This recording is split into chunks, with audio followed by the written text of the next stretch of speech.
모든 영광 하나님께 올려드립니다. 감사합니다. 은혜받을 하나님의 말씀은 고린도전서 15장 1절에서부터 11절까지 말씀입니다. 고린도전서 15장 1절에서부터 11절까지 말씀입니다. 먼저 교회 소식을 알려드립니다. 주보를 참고해 주시기 바랍니다. 교회 실시간 예배를 안내드립니다. 유튜브에서 주일 오전 11시 예배, 새벽 5시 예배, 금요철야 예배, 오후 8시 예배가 실시간 방송이 됩니다. 참고해 주시기를 바랍니다. 2022년도 제주 기독교 사역 박람회가 10월 29일 이번 주 토요일 날 10시서부터 오후 4시까지 제주 성안교회에서 야외 광장에서 행사가 있습니다. 제가 책임지고 있는 제주 다니엘 기도회와 낙태반대 아마도 이렇게 운동하는 그 부스가 두 군데 차려졌는데 우리 할 수 있으면 우리 성도님들 참석해서 함께 은혜도 나누고 이렇게 제주 땅에서 선교단체들이 어떤 일을 하고 있는지 어떤 선교단체가 있는지를 여러분들이 알아가는 것도 중요하다라고 생각을 해보게 됩니다. 수험생, 입시를 앞두고 있는 우리 수험생들을 위해서도 여러분들이 끊임없이 기도해 주시고 11월 1일서부터 21일까지 있을 다니엘 기도회를 위해서 특별히 이 기간만큼은 저녁 8시서부터 10시까지이기 때문에 특별한 행사를 여러분들이 계획하지 않고 꼭 다 참석해서 은혜 나눌 수 있도록 그리해 주시기를 바랍니다. 매주 금요일날 철야 예배는 특별히 예배위원들을 위해서 집중적으로 기도합니다. 참석해서 함께 은혜 나눌 수 있도록 그리해 주시기 바랍니다. 오늘 점심은 양병규 집사님 가정에서 아버지 수술을 잘 받게 된 것을 감사해서 꽤 조금 시간이 지났는데 순서가 오늘 돼서 우리 양병규 집사님 가정에서 귀한 점심을 제공하게 되었습니다. 세브란스 병원에 올라갈 때는요 굉장히 걱정을 많이 했습니다. 나이가 들었기 때문에 수술이 잘 될까라고 하는 걱정도 있고 그 다음에 수술비가 한 3천만 원 이상 정도 들 것이다라고 이렇게 걱정을 했는데 하나님 은혜 가운데서 수술비가 거의 전혀 들지 않는 가운데서 수술을 잘 마칠 수 있도록 하나님께서 은혜를 허락해 주셨습니다. 그래서 감사하는 마음을 가지고 이렇게 또 양병희 집사님 가정에서 2주간에 거쳐서 우리 식사를 이렇게 제공하게 되었습니다. 감사를 드립니다. 하나님의 말씀은 고린도전서 15장 1절에서 11절까지 말씀을 보도록 하겠습니다. 제가 한 절, 여러분들이 한 절 큰 소리로 서로 교도합니다. 형제들아, 내가 너희에게 전한 복음을 너희에게 알게 하노니 이는 너희가 받은 것이요 또 그 가운데 선 것이라. 너희가 만일 내가 전한 그 말을 굳게 지키고 헛되이 믿지 아니하였으면 그로 말미암아 구원을 받으리라. 내가 받은 것을 먼저 너희에게 전하였노니 이는 성경대로 그리스도께서 우리 죄를 위하여 죽으시고 장사 지낸 바 되었다가 성경대로 사흘 만에 다시 살아나사 게바에게 보이시고 후에 12 제자에게와 그 후에 500여 형제에게 일시에 보이셨나니 그 중에 지금까지 대다수는 살아있고 어떤 사람은 잠들었으며 그 후에 야고보에게 보이셨으며 그 후에 모든 사도에게와 맨 나중에 만삭되지 못하여 난 자와 같은 내게도 보이셨느니라. 나는 사도 중에 가장 작은 자라. 나는 하나님의 교회를 박해하였으므로 사도라 칭함 받기를 감당하지 못할 자니라. 그러나 내가 나딘 것은 하나님의 은혜로 된 것이니 내게 주신 그의 은혜가 헛되지 아니하여 내게 모든 사도보다 더 많이 수고하였으나 내가 한 것이 아니요 오직 나와 함께 하신 하나님의 은혜로다. 다 같이 그러므로 나나 그들이나 이같이 전파하며 너희도 이같이 믿었느니라. 아멘. 할렐루야. 큰 개 한 마리가 길을 지나는데 조그만한 개 한 마리가 꼬리를 잡으려고 뱅글뱅글 돌고 있는 모습을 보았습니다. 큰 개가 작은 개에게 뭐냐고 묻자 작은 개는 이렇게 대답을 했습니다. 누군가 나에게 말하기를 내 꼬리에 행복이 있다고 해서 행복을 찾기 위해서 계속적으로 도는 중에 있습니다 라고서 이야기를 합니다. 그러자 큰 개가 이렇게 얘기를 했습니다. 나도 언젠가 그런 소리를 들은 적이 있다. 그래서 나도 너처럼 꼬리를 잡으려고 했는데 그때마다 꼬리가 도망가더군.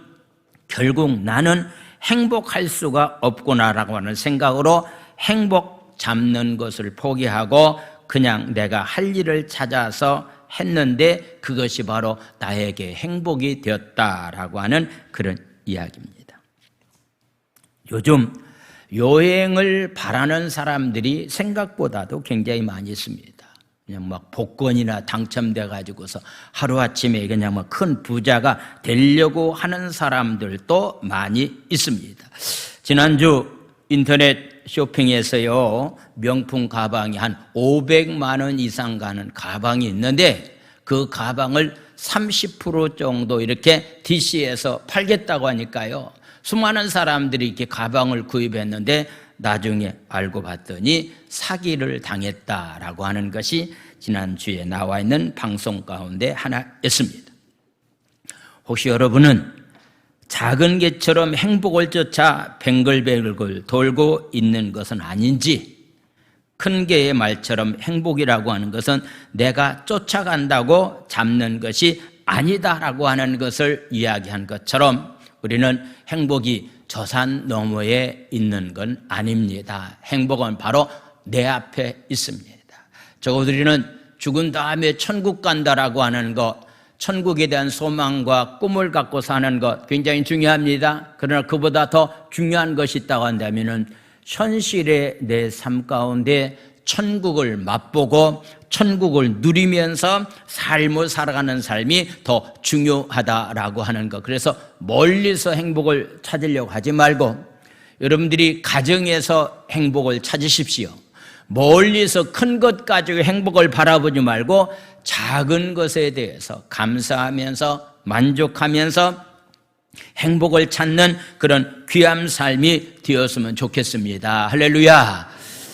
우리 김울 장로님이 이렇게 잘 갖고 오는 국화를 지금 현관에다 갖다 놓았기 때문에 어제는 어린이집의 이 주위에 있는 유치원과 어린이집 아이들이 와서 이렇게 기념 촬영을 하고 있는 그런 모습을 보고 저도 오늘 아침에 이렇게 또 인증사진을 찍었습니다. 꽃 앞에서 아름다운 꽃을 바라보는 그 순간에 가을이지만은 굉장히 행복하다라고 하는 것을 느꼈습니다. 자, 오늘 저는 15장에 나와 있는 말씀 가운데서 복음이라고 하는 것이 무엇인가라고 하는 그런 말씀을 나누겠습니다.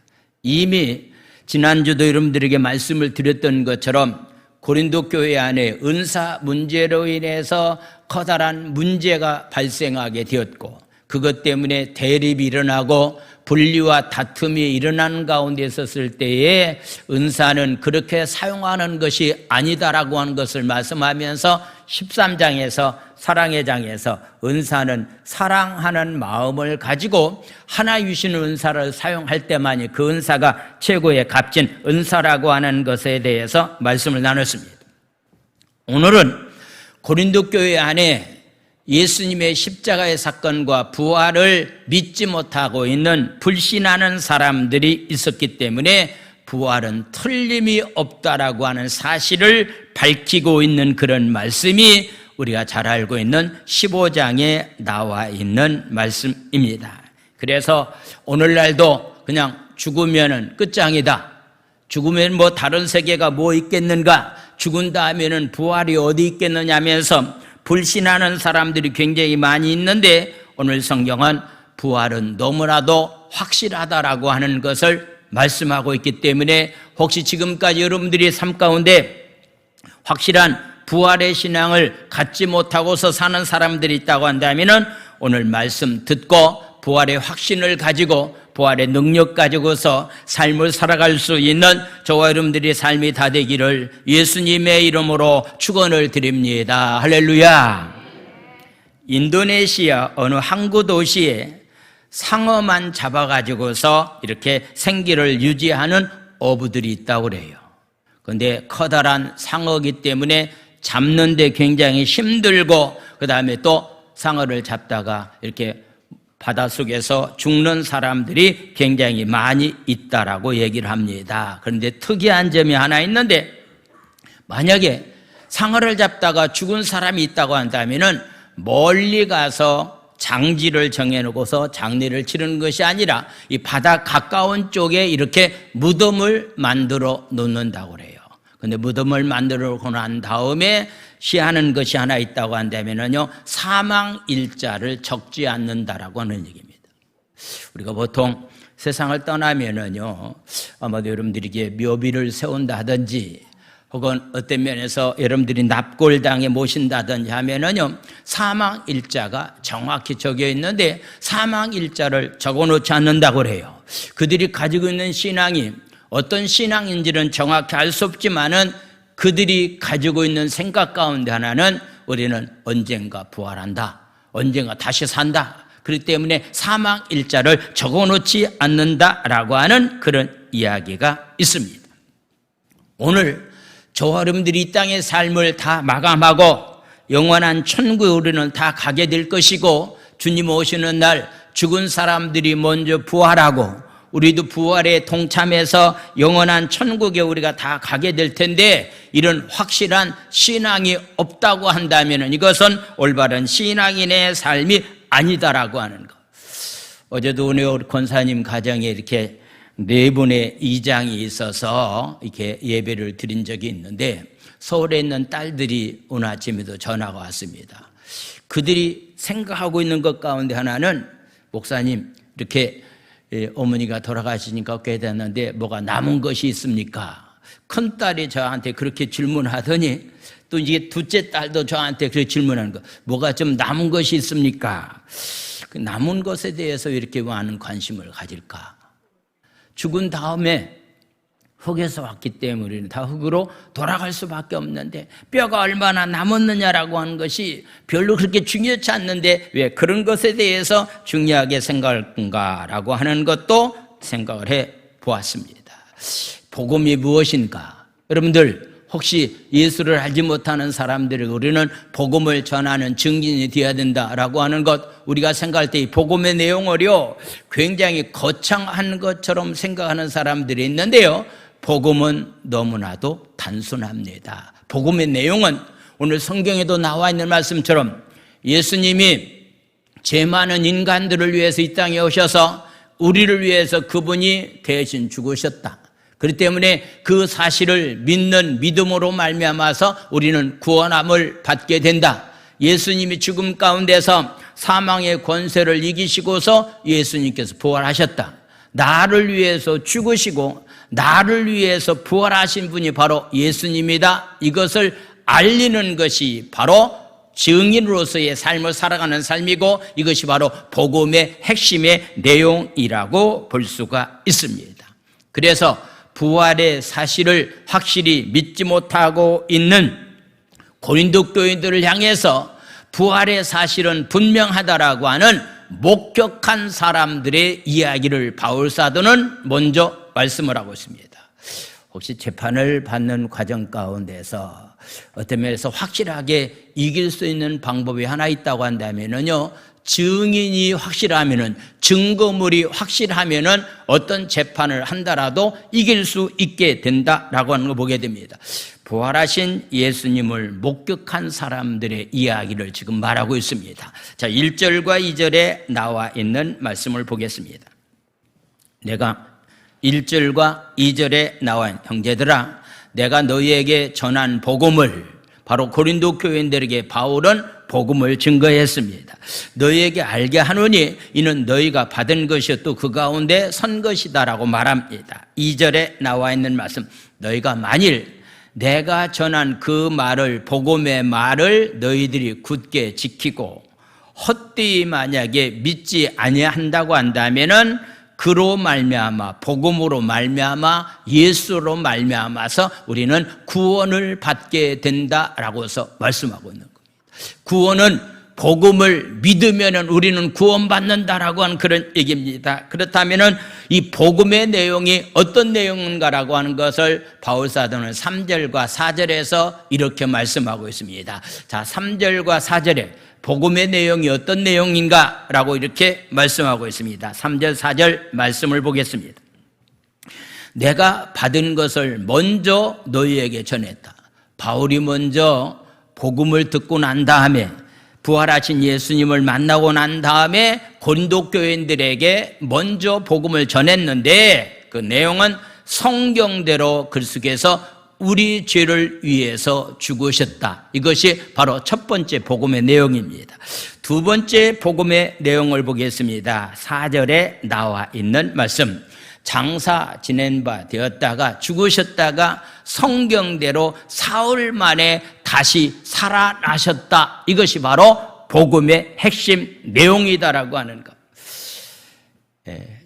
얼마 전에 한글날을 맞이해서 초등학교 학생들에게 이 사흘이라고 하는 숫자를요, 이게 사흘이 며칠 날인가에 대해서 물어봤더니요, 거의 다 초등학생들 가운데서 이 넷째 날을 우리가 보통 사라고 하는 것이 넷째이기 때문에 넷째 날이라고 이렇게 알고 있는 사람들이 많이 있다고 그러는데, 하루 이틀 사흘은 3일 날이죠. 그런데 아직 초등학생들은 사자가 들어가니까 이거 4일 만이 4일이라고 하는 그런 뜻으로 이렇게 해석했다라고 하는 그런 얘기가 있습니다.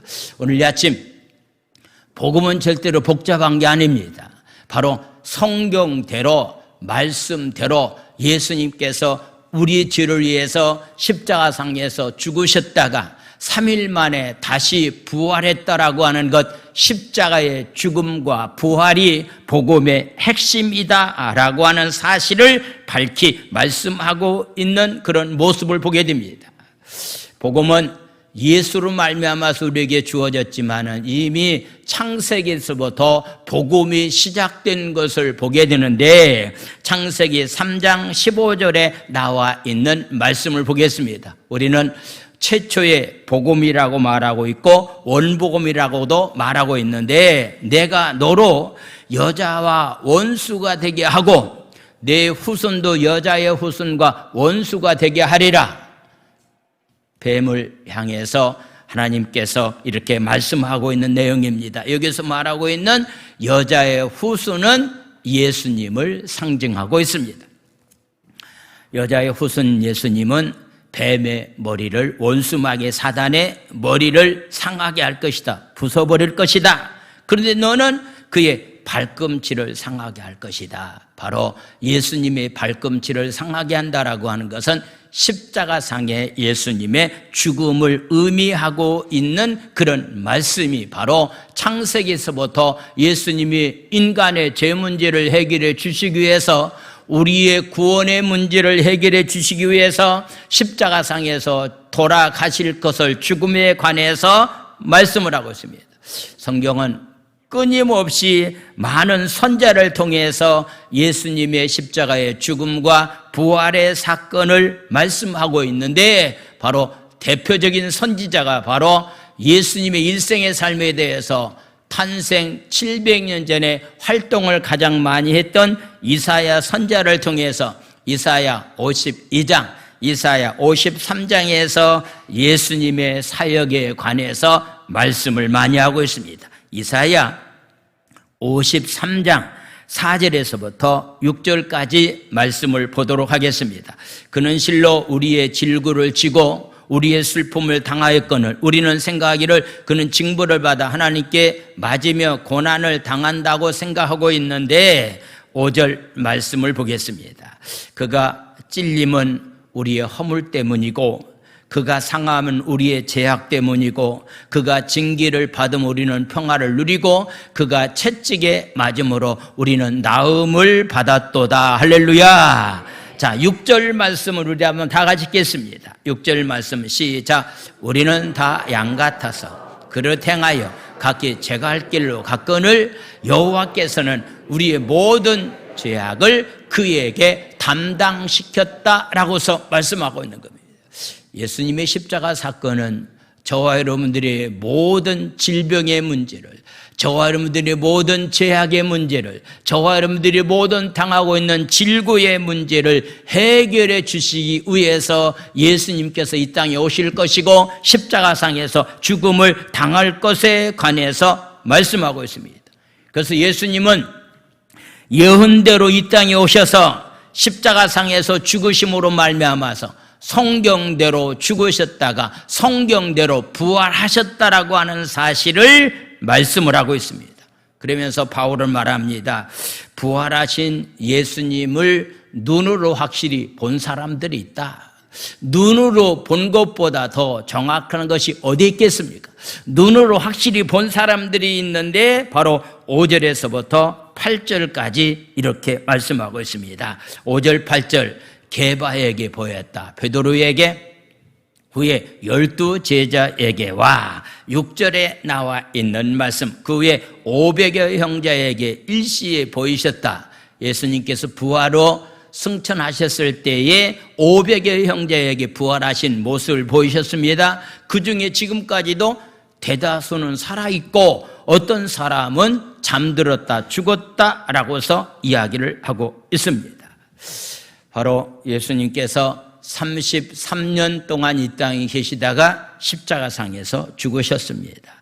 바울이 고린도 전서를 기록한 당시가 바로 55년에 해당되는 때에 고린도 전서를 바울이 기록해서 편지로 고린도 교회에 보냈습니다.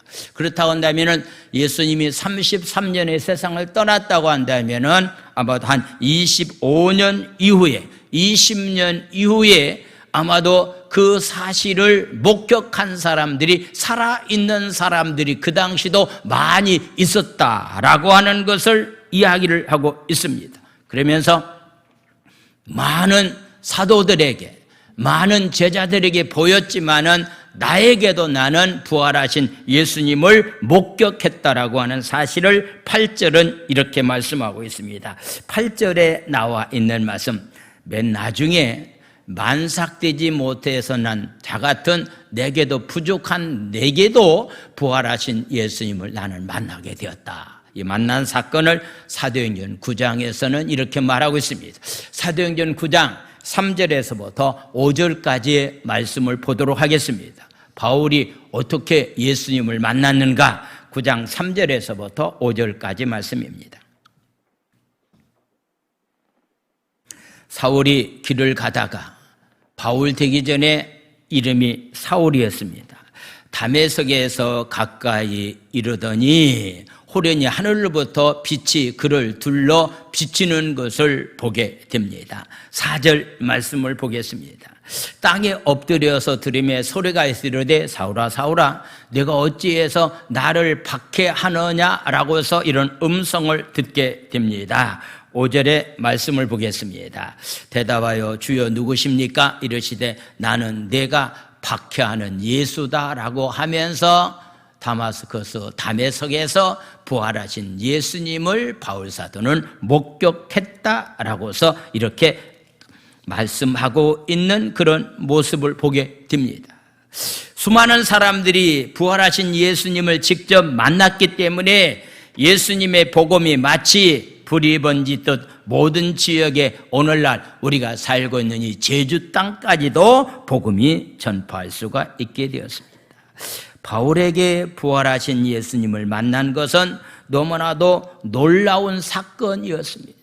바울은 이 놀라운 사건 때문에 예수님 다음으로 많은 귀한 사역을, 바울 사도가 귀한 사역을 감당했다고 한다면은 부활의 사실을 목격한 사람들, 부활의 증인이 되기를 원한다고 한다면은 바울 사도의 고백을 다시 한번 우리가 귀담아 듣는 그런 시간이 우리 가운데 있어야 됩니다. 많은 박해가 바울 사도에게 있었지만은 그 박해를 잊고서 그가 땅끝까지 이르러서 복음을 증거하는 자로서 귀한 삶을 살았던 것은 부활의 사실을 목격했다라고 하는 하나님의 은혜에 대한 감격한 마음이 그에게 있었기 때문입니다. 9절과 10절에 나와 있는 말씀을 보겠습니다. 나는 사도 중에서 가장 작은 자라. 나는 하나님의 교회를 박해했고 핍박했던 사람이다. 나는 사도라고 칭함받기를 나는 정말로 감당할 수가 없다라고서 이야기합니다. 그러면서 10절은 이렇게 바울사도의 신앙의 고백을 하고 있습니다. 10절 말씀. 그러나 내가 사도가 된 것은 하나님의 은혜로 된 것이다. 내게 주신 그의 은혜가 헛되지 아니하여 내가 모든 사도보다도 더 많이 수고했다. 그래서 바울사도는 그가 사도로 부름을 받고 난 다음에 터키, 그리스, 로마, 스페인 지역까지 다니면서 3번이나 전도여행을 하면서 귀한 사역을 잘 감당하는 그런 사람이 되었다. 그런데 내가 모든 사도보다도 굉장히 많은 일을 했다. 그렇지만은 내가 한 것이 절대로 아니다. 오직 나와 함께 하신 하나님의 은혜로다. 할렐루야. 많은 일을 했지만은 나는 자랑할 것이 나에게는 전혀 하나도 없다. 왜냐하면 하나님의 은혜로 나는 그런 귀한 일을 했기 때문이다 라고 하는 그런 말씀.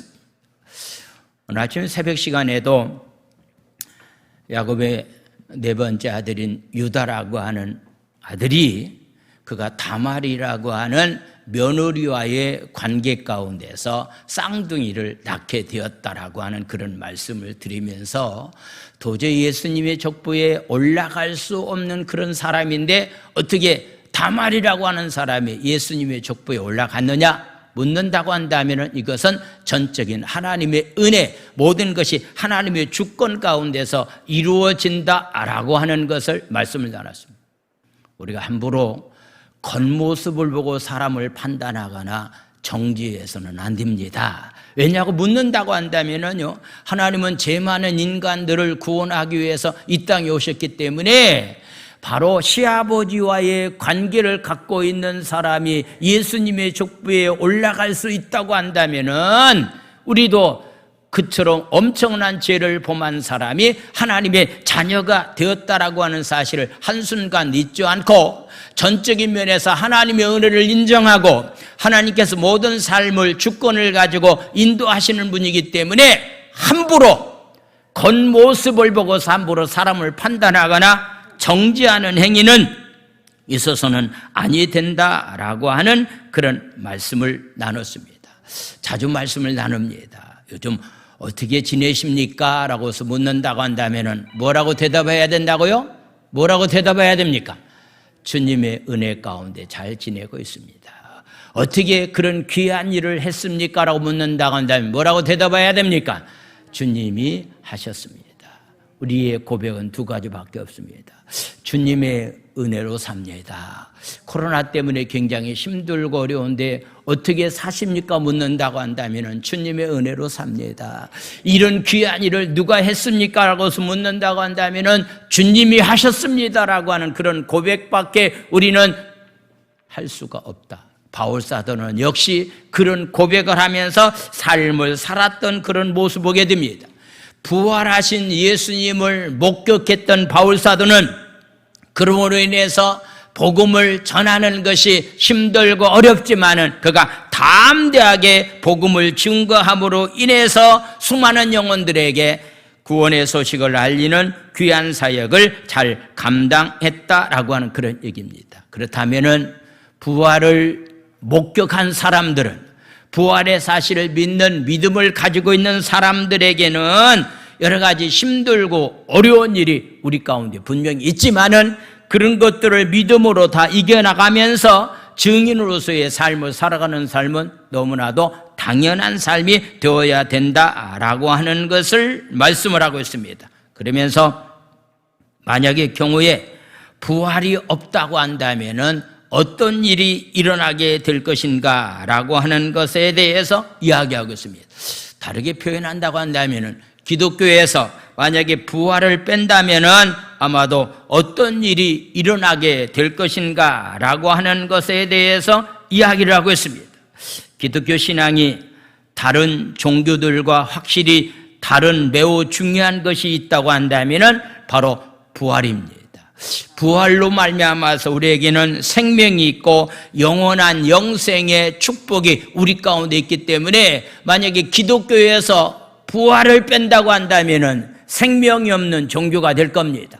만약에 부활이 없다고 한다면 영생하는 그런 종교가 될 수가 없다라고 하는 것을 이야기를 하고 있습니다. 그렇기 때문에 바울은 얘기합니다. 부활은 분명하기 때문에 부활이 없다라고 말하거나 어떤 면에서 그렇게 없다고 믿는 그런 삶은 올바르지 못하다라고 얘기하면서 부활이 없다라고 말하는 사람들에 대해서 얘기합니다. 12절 말씀을 보겠습니다. 12절 말씀. 그리스도께서 죽은 자 가운데서 다시 살아나셨다면은 전파하거늘 너희 중에 어떤 사람은 어찌해서 죽은 자 가운데서 부활이 없다라고 말하느냐라고서 말씀하고 있는 겁니다. 예수님 당시에 그들이 하나님을 가장 잘 믿고 율법을 누구보다도 많이 알고 있다라고 하는 사람들이 바로 바리새인들과 사두개인들입니다. 이들은 자기처럼 하나님을 많이 알고 하나님을 잘 믿는 사람들이 없다라고 말했던 율법주의에 해당되는 사람인데, 특별히 이 사두개인이라고 하는 사람들은 예수님의 부활을 믿지 못했다. 12절 예수께서 죽은 자 가운데서 다시 살아나셨다면은 전파되었고 너희 중에 어떤 사람은 죽은 자 가운데서 부활이 없다라고 말하고 있는데, 마가복음 12장에 나와 있는 18절에 나와 있는 말씀 보겠습니다. 마가복음 12장 18절 말씀. 부활이 없다 하는 사두개인들이 예수께 와서 물어서 말씀했다. 그러니까 신앙생활을 자기들 나름대로는 최고로 잘하고 율법을 많이 알고 율법을 지킨다고 하는 사람들 가운데서 특별히 사두개인들은 부활이 없다라고 말하는 사람들이 있었다라고 하는 그런 얘기입니다. 왜 그랬을까라고 묻는다고 한다면은 인간의 이성으로는요, 부활했다라고 하는 사실을 이해하기가 어려운 영역에 속한 것이 바로 부활의 사건이기 때문입니다. 세상에는 인간의 이성과 지식으로 이해할 수 없는 현상들이 부지기수로 많이 있다라고 하는 것을 보게 됩니다.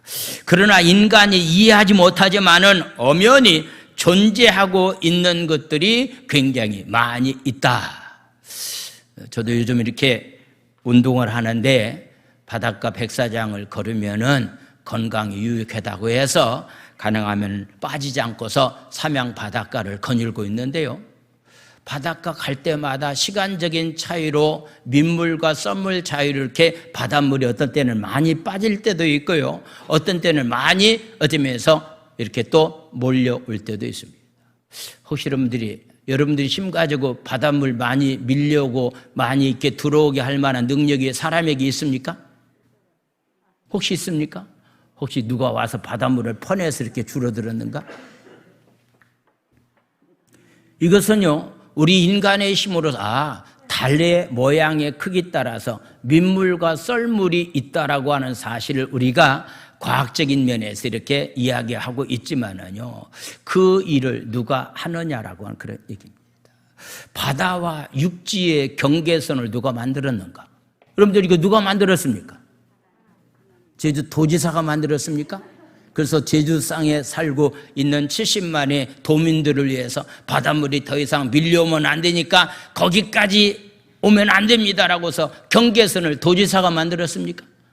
도지사가 어찌 그런 힘이 있겠습니까?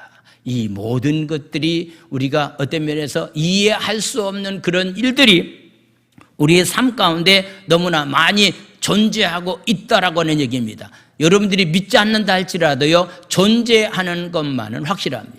여러분들이 지금 우리가 살고 있는 이 땅을 뭐라고 말하죠? 지구라고 말합니다. 지구. 이 지구도 지금 공중에 떠 있는 별입니다. 별. 공중에 지금 떠 있습니다. 여러분들 떠 있는 줄 알고 있습니까?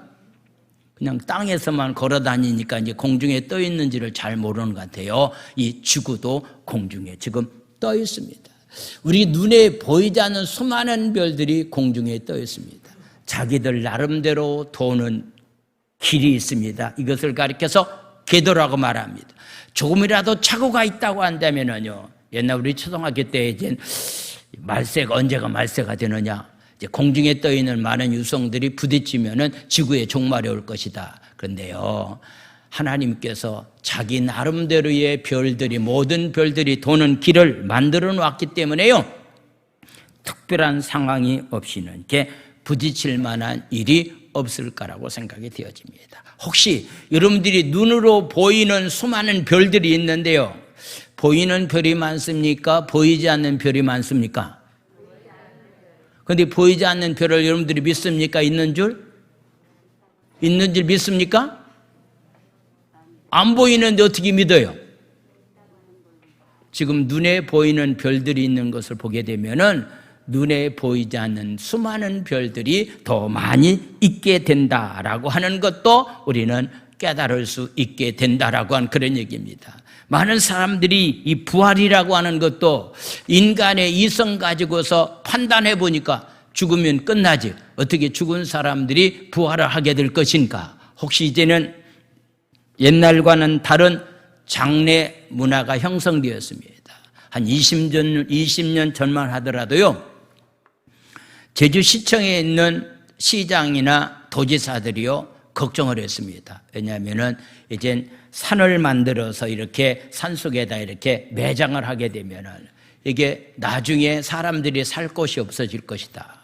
근데 화장을 해야 될 텐데, 그러면 이것을 어떻게 하면은 이 도민들의 마음이 화장해도 괜찮다라고 하는 의식을 심어줄까라고 해서요, 목사님들 이렇게 돈을 줘가지고서요, 일본을 여행을 시켰습니다. 일본 사람들이 어떻게 장례를 치르고 있는가, 화장하는 그런 경우들이 굉장히 많이 있어서 지금은 거의 80%에 해당되는 이상 사람들이 화장하고 있는 그런 모습도 보게 됩니다. 어떤 사람은 그런 얘기합니다. 아니, 화장하게 되면 다 태워 없어질 텐데 부활할 때 짝을 못 맞추면 어떻게 될까? 그런 생각하는 사람들도 많이 있습니다. 그것은요, 생각할 만한 이유가 없습니다. 우주 만물을 창조하신 하나님은 없는 것을 있게 만들고 있는 것을 없게 만들 만한 전지전능하신 하나님이기 때문에 우리는 부활의 사건은 우리가 이해해서 믿는 것이 아닙니다. 우리가 성경에 나와 있는 모든 사건은요, 이해해가지고서 믿으려고 하지 말고 믿게 되면은 이해가 됩니다. 할렐루야. 이것이 바로 세상의 지식과 성경 말씀의 다른 점이다라고 하는 사실을 우리에게 말씀하고 있습니다. 그래서 만약에 부활이 없다면은 15절 이하의 말씀을 보겠습니다. 15절 이하의 말씀, 15절 말씀을 보겠습니다. 또 우리가 하나님의 거짓 증언으로 발견된다. 우리가 하나님이 그리스도를 다시 살리셨다고 증언하셨습니다. 만일 죽은 자가 다시 살아난 일이 없다면 하나님이 그리스도를 다시 살리지 아니했을 것이다. 바로 예수님은 부활의 첫 열매가 되었기 때문에 우리도 다 부활하게 된다. 16절 말씀 보겠습니다. 16절, 만일 죽은 자가 다시 살아나는 일이 없다면 그리스도도 다시 살아나는 일이 없었을 것이다. 17절 말씀, 예수께서 다시 살아나는 일이 없다면 너희의 믿음도 헛되고 너희가 여전히 죄 가운데 있을 것이다. 부활함으로 인해서, 십자가의 죽음으로 인해서 죄 문제 해결을 받았는데 혹시 여러분들이 부활의 사실을 확실히 믿지 못한다고 한다면 죄 문제를 해결함 받지 못하게 된다. 18절 말씀을 보겠습니다. 또한 그리스도께서 잠자는 자도 다 망하였으리니 19절 말씀은 우리 한번 다 같이 읽겠습니다. 19절 말씀은 만일 그리스도 안에서 우리가 바라는 것이 다만 이 세상 삶뿐이면은 모든 사람 가운데서 우리가 더욱 불쌍한 사람, 신앙생활을 열심히 한다고 하는 사람들이 부활의 사실을 확실히 믿지 못한다고 한다면요, 이것처럼 불쌍한 사람은 없다라고 하는 사실을 우리에게 말씀하고 있습니다. 그러므로 부활의 확신을 가지고서 우리가 삶을 살아가는 삶이 바로 우리의 삶이 되어야 된다라고 하는 사실을 우리에게 말씀하면서 부활의 장애에 대한 결론적인 말씀을 51절에서부터 58절까지 말씀을 읽고서 말씀을 마치겠습니다.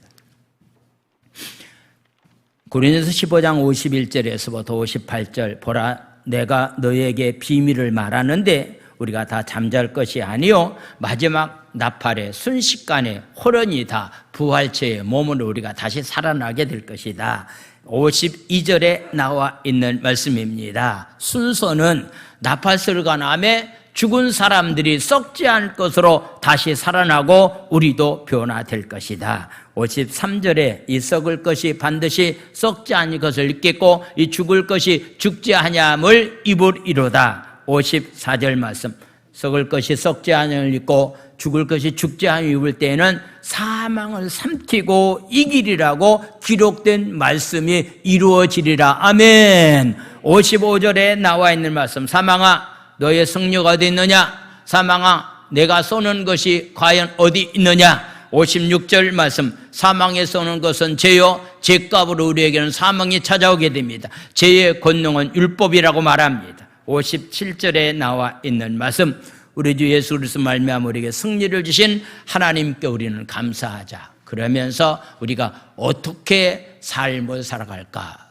부활의 신앙을 갖고서 사는 사람들이 어떻게 삶을 살까? 58절에 나와 있는 말씀 보겠습니다. 우리 한번 다 같이 읽겠습니다. 시작. 그러므로 내 사랑하는 형제, 견실하며 흔들리지 말고 항상 주의 일에 더욱 힘쓰는 자들이더라. 이는 너의 수고가 주 안에서 헛되지 않은 줄 알미니라. 아멘. 주의 일에 더욱더 힘쓰는 사람이 되라. 왜냐하면 절대로 너의 수고가 주 안에서 헛되지 않는다.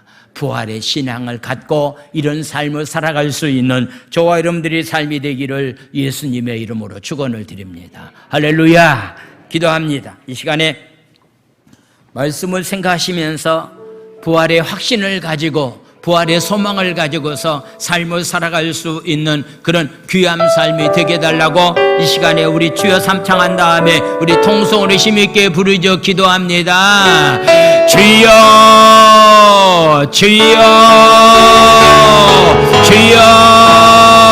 하나님 아버지, 부활을 확실하게 믿지 못하고 있는 고린도 교회를 향해서 아버지 예수님께서 우리를 위해서 십자가상에서 죽으셨다가 우리 때문에 다시 부활했다라고 하는 사실을 성경대로 예수님께서 죽으셨다가 성경대로 다시 부활한 사실을 말씀하고 있사온데, 하나님 아버지 저희들이 이 사실을 믿음으로 말미암아서 이 사실을 확실하게 믿는 믿음을 가지고 하나님 아버지의 삶을 살아갈 수 있는 그런 귀한 사람들이 되기 원합니다. 부활의 확신이 바울 사도에게 있었기 때문에 아버지 그가 가는 길이 힘들고 어렵지만은 부활의 확신을 가지고 믿음을 가지고 삶을 살았던 바울 사도처럼 우리도 하나님 그런 삶을 살기를 원합니다. 아버지 하나님, 그래서 우리에게 하나님 부활의 신앙 가운데서 아버지 우리의 믿음이 흔들리지 않냐고, 내가 주님을 위해서 일하는 것이 절대로 헛되지 않다라고 하는 하나님, 그런 믿음을 가지고 하나님 아버지여 삶을 살아갈 수 있는 하나님 귀한 삶들이 우리의 삶들이 다 될 수 있도록 주께서 축복하여 주시옵소서. 하나님 찬양합니다.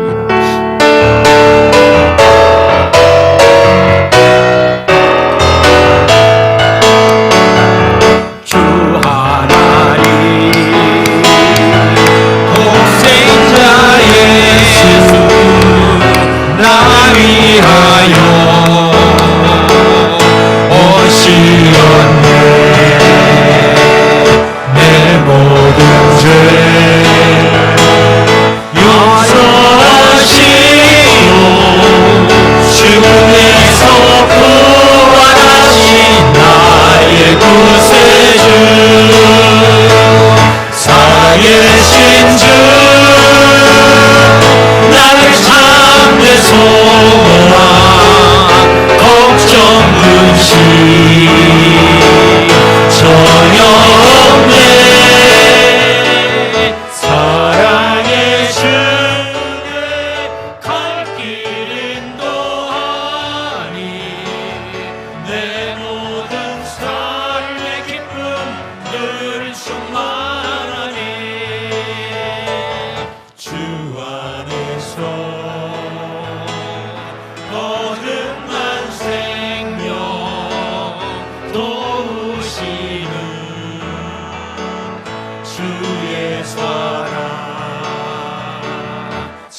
기쁨과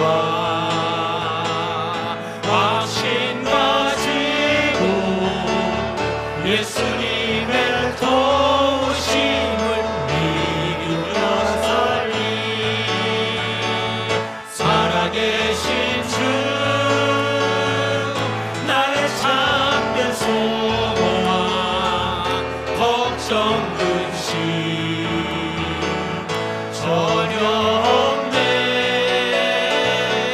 사랑의 주내 갈 길 인도하니 내 모든 삶의 기쁨 늘 충만하니 그 언젠가 주뵐 때까지 주를 위해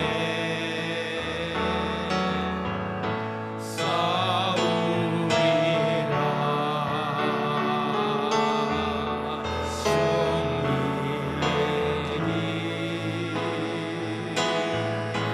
멀고 험해도 주님께서 나의 앞길을 지켜주시니 살아계신 주 나의 참된 소망 걱정 근심 전혀 없네 사랑의 주 내 갈 길 인도하니 내 모든 삶의 기쁨 늘 충만하네